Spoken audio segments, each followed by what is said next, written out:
un endroit où c'était pas évident, c'était vraiment pas facile. Là où j'ai grandi, tout autour de moi, c'était que de la drogue de partout, toutes sortes de drogues. Alors tous les garçons, tous ceux avec qui j'ai grandi, tous ceux avec qui j'ai évolué, c'était tous des vendeurs de drogue, c'était tous des consommateurs de drogue, et puis toutes sortes de drogues, toutes sortes de drogues. Et bien sûr que j'aurais eu le choix de faire autre chose. J'aurais pu me diriger ailleurs. Mais voilà, ça a été ma vie, c'était ça. Alors très vite, pour faire comme eux, j'ai commencé à me droguer aussi. J'étais très jeune, j'avais peut-être 13-14 ans, je commençais à fumer de la drogue douce, comme on dit. Qu'on vienne me dire à moi ce que c'est la drogue douce, si un de vous oserait me dire à moi ce que c'est, vient me dire à moi qu'un joint c'est la drogue douce, en parlant poliment, je vais vite le remettre en place parce que je sais de quoi je parle aujourd'hui. Gloire à Dieu. Le premier joint que j'ai fumé, ça m'a mené très loin. Enfin, bref. Voilà, j'ai commencé à fumer, et puis très vite j'en ai fait le commerce, parce que j'étais avec les plus grands. Et puis voilà, on a commencé à faire des choses terribles. Alors on se déplaçait de partout, on ramenait des quantités de shit, des sacs entiers, des kilos entiers, des valises entières on ramenait. Puis on vendait ça, je les aidais, moi j'étais jeune. Et puis petit à petit, on dira que j'ai pris du galon. Alors, voilà, petit à petit, j'ai commencé à connaître des drogues un peu plus dures. C'était l'héroïne, cocaïne. Et bien sûr que j'ai commencé à toucher à ça. Et très vite, mais très vite. J'ai été pris là-dedans, c'est vous mourrez vous. Au bout de quelques temps, c'est mort vivant. J'étais un mort vivant j'étais. Si m'aurait vu, j'aurais dit, mais ce garçon, encore quelques temps et puis il va mourir. Et voilà, ça a évolué comme ça. Alors, vous savez, ça vaut tellement cher. Alors, ce que je faisais, on était à plusieurs avec des garçons, je prenais mon véhicule, ou ils prenaient le leur, on partait à plusieurs. On traversait toutes les frontières. Puis, voilà, on ramenait des quantités d'héroïne, de cocaïne, de toutes sortes de drogues. On ramenait ça chez nous ici, puis on vendait, et on consommait. Ça a été ma vie, ça, pendant des années, des années. Puis, un beau jour, mon frère, qui est pasteur, il a connu l'évangile, lui. L'évangile est venu comme ça chez nous.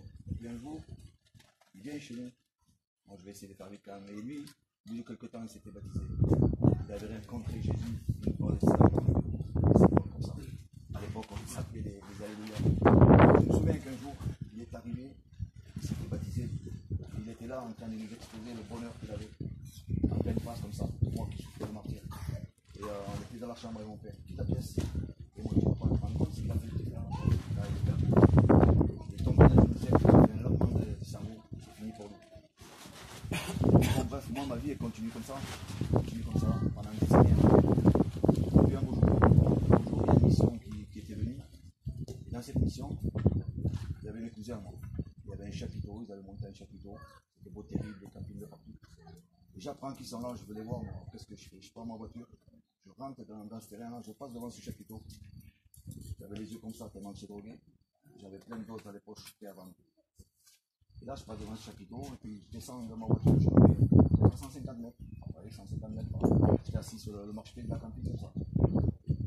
Et je commençais à voir ce réunion qui se déroulait, des témoignages, des cantiques. Et moi, je rigolais. J'étais avec mon cousin, avec mes cousins. C'est des fous, ces gens-là. C'est des fous.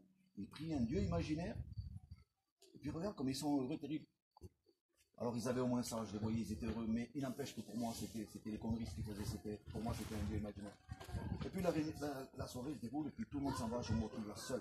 Et puis à un moment donné, il y a un garçon qui monte sur l'estrade, et il se met à témoigner comme moi je le fais aujourd'hui. Il dit, et il commence à dire que le Seigneur l'avait délivré. Gloire à Dieu. Plusieurs choses, de diverses choses. Je ne saurais pas quoi vous dire de quoi il a délivré, mais je me souviens de ce qu'il a dit à la fin. Il dit, mets le Seigneur à l'épreuve et tu verras s'il n'est pas capable d'agir en ta vie. Et moi, Seigneur, ça, vraiment, ça m'interpelle. Alors, je suis là, je suis seul, et je dis, pourquoi pas entendre Dieu? Alors, je m'adresse à ce Dieu, à ce Jésus que je ne connaissais pas du tout. Mais je ne connaissais pas du tout. Et ma prière, c'était celle-ci. Jésus, moi, je ne te connais pas. Je ne sais pas si c'est vrai tout ça. Mais ce garçon-là, il vient de dire que je pouvais te mettre à l'épreuve et que je verrais comme réagir. Alors, je l'ai fait. J'ai fait cette fameuse prière. Gloire à Dieu. Et quand je rentre chez moi, le soir, je me couche. Je me mets au lit. Et vous savez quoi? Quand je me couchais, moi, vous couchez, vous dormez. Et moi, je me réveillais tous les 3-4 heures, je me réveillais parce que le manque me réveillait. Le manque d'héroïne me réveillait. Dans mon sang, pour m'expliquer, c'était comme si je brûlais de l'intérieur. C'est comme si de l'acide coulait dans mes veines.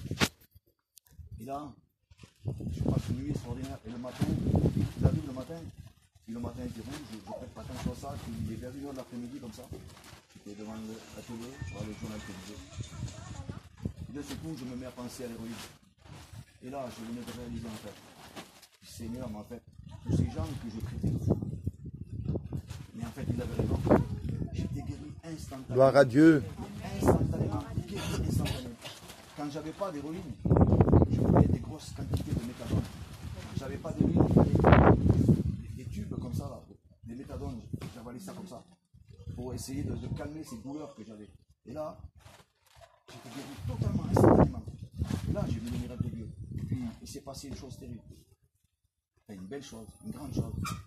Une voix s'est fait entendre à moi qui me disait en moi-même, tu vois, hier soir tu m'as mis à l'épreuve, tu voulais voir si j'existais. Et bien là, je te l'ai prouvé. Ce soir, je te l'ai prouvé. Et il y a autre chose qui revenait en moi. Cette voix me disait, qu'est-ce que tu vas en faire de tout ça? Alors ce que j'en fais, ce que j'en fais, le jour que je suis, je vous témoigne que moi qui rigolais, moi qui connais ces gens peut-être que ce soir il y en a un ici, qui me prend pour un fou. Mais moi je peux vous dire une chose, j'ai expérimenté l'amour de Dieu. Moi je peux vous assurer que Jésus est vivant, que ce qu'il faisait autrefois, il le fait encore aujourd'hui. Amen. Mais par contre, je veux terminer avec une petite chose. Ne croyez pas qu'un miracle pourra vous sauver. Peut-être que tu veux voir un miracle, et peut-être que tu le verras, je ne sais pas. Mais moi, j'ai vu un miracle. Jésus s'est révélé à moi. J'étais toxicomane la veille, le lendemain. Gloire à Dieu. Je n'ai pas eu besoin de sevrage. Jésus a fait ça, j'étais guéri. Mais par contre, je le dis à ma honte, j'ai lâché la main du Seigneur. J'ai lâché la main du Seigneur, c'est vrai. Je suis reparti à ce que j'étais autrefois. Ça a duré, ce que ça a duré. Mais aujourd'hui, je suis revenu à Christ. Et aujourd'hui, il a fait un miracle encore extraordinaire. Peut-être pas vos yeux, mais au mien, oui. Parce qu'aujourd'hui, vous voyez ici, là. Merci Seigneur. Mais derrière New York, il y a un cœur qui bat. Gloire à Dieu. Et Jésus, aujourd'hui, il habite dans mon cœur. C'est ce miracle-là que moi, aujourd'hui, je veux vous révéler. Jésus vivant. Bon, ce que moi, je vous raconte, peu importe. Ce qui va compter, c'est quand notre frère va ouvrir la Bible, il va vous annoncer la parole. Ouvrez votre cœur à la parole. C'est pas la parole. C'est Dieu qui sort, c'est Dieu qui change, c'est lui qui va se révéler à vous. Peu importe ce que vous aurez fait dans votre vie, ce que vous avez accompli ou pas. C'est Jésus qui va se révéler à vous ce soir. Et je vais vous dire que ce soir, Jésus veut faire grâce. Et c'est maintenant qu'il veut faire grâce. C'est pas demain, c'est pas après-demain, c'est maintenant. Jésus est là. Vous ne le voyez pas. Mais il veut se révéler à vous à travers la parole. Voilà. Que Dieu vous bénisse.